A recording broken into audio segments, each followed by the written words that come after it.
Hello everyone, Shabbat Shalom. This week's Parashat Yitro. It's an amazing parasha that really gives us a very deep insight in what is going on today in the world.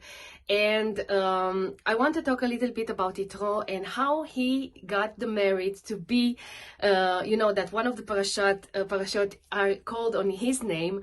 Not only that, in this parasha we receive the 10 Commandments, which are the most famous, giving the Torah on Mount Sinai.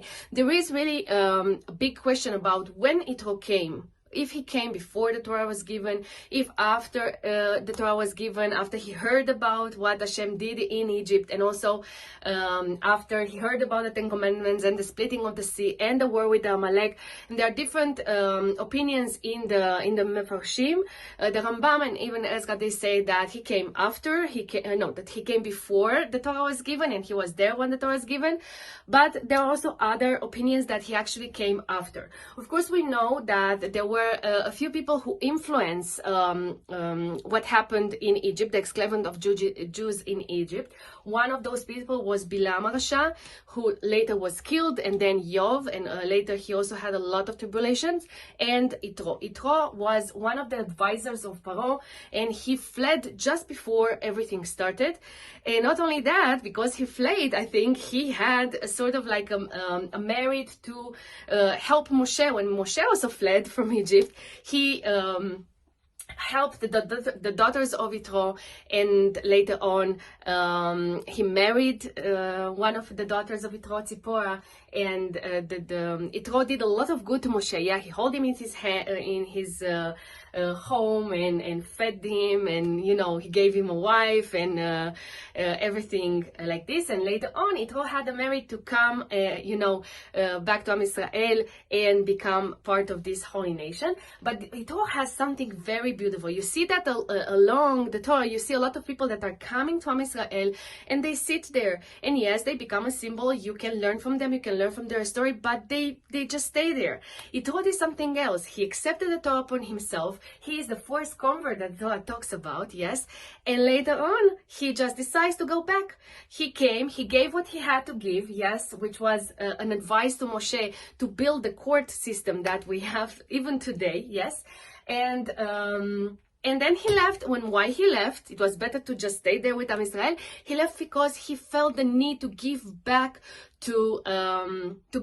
and to bring back to Hashem all these sparkles of Dusha that were spread to the world. And we know that in the time that the Torah was given, there were many souls that many people who wanted also to be part of this of Am Israel, but they were still part of those nations who refused to receive the Torah. And even though they wanted very much, they couldn't be part of it, and now they are coming back to Am Israel. We learn from this that the converts actually, they belong to Am Israel, they're part of Am Israel, they complete Am Israel, and they only need that part. Even though they are born in a different country and a different place, they are part of Am Israel. There are many converts who come here, convert, and they live their life as Jews, and Baruch Hashem, they do a lot of good.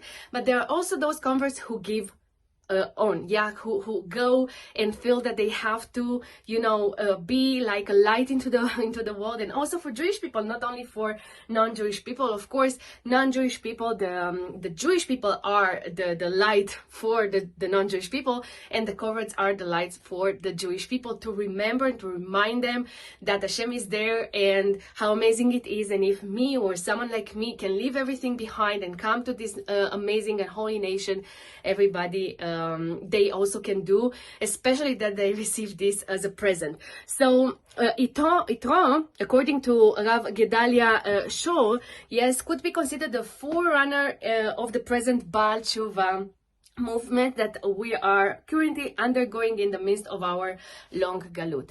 Okay, one of the reasons that we have this galut is because we have to the purpose of Am Israel is to go to all these exiles and foreign lands and to gather in the holy souls and spiritual sparks that have become lost and tarnished in those particular area.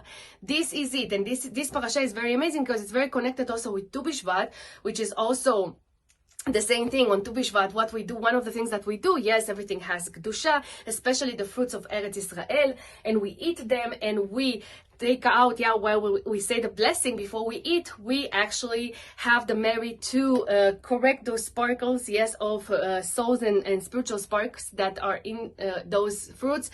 And this is also what we do today by bringing back to Am Israel all those people who are, all those sparks who actually belong to Am Israel, but they are lost in the world. So there is a very amazing thing that Rabbi Israel Baal Shem Tov would say. Torah scholars are likened to fruit-bearing trees. Simple Jews are like to trees and bushes that do not bear fruit. The flame of fire appeared in the burning bush, like to a simple Jew.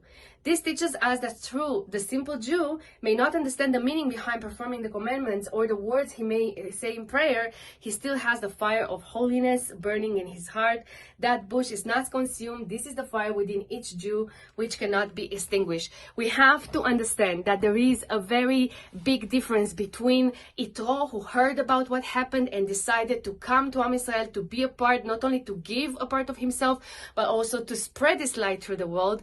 On the other side, we have the Amalek, who did exactly different. He went against Am Israel. He came to have a war with Am Israel, and you can see that they became eternal enemies of Am Israel, and how much people can sometimes use their, their hate or whatever they have against something and fuel it, or you can take this and turn it into an amazing thing like Yitro did. Later on, it's even written that when King Shaul went to have the war with Amalek, he told the descendants of Yitro that he's gonna come, and they fled the place before it happened.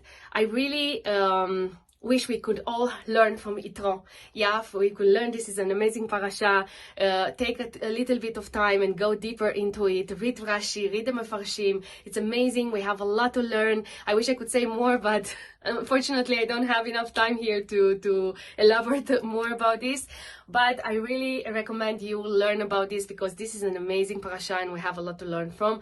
I wish you all that we'll always be a light into the world, and we always understand our purpose and what we came here to do, and be happy on our part, and follow Hashem lead and do our true destiny and find our real purpose. Shabbat Shalom.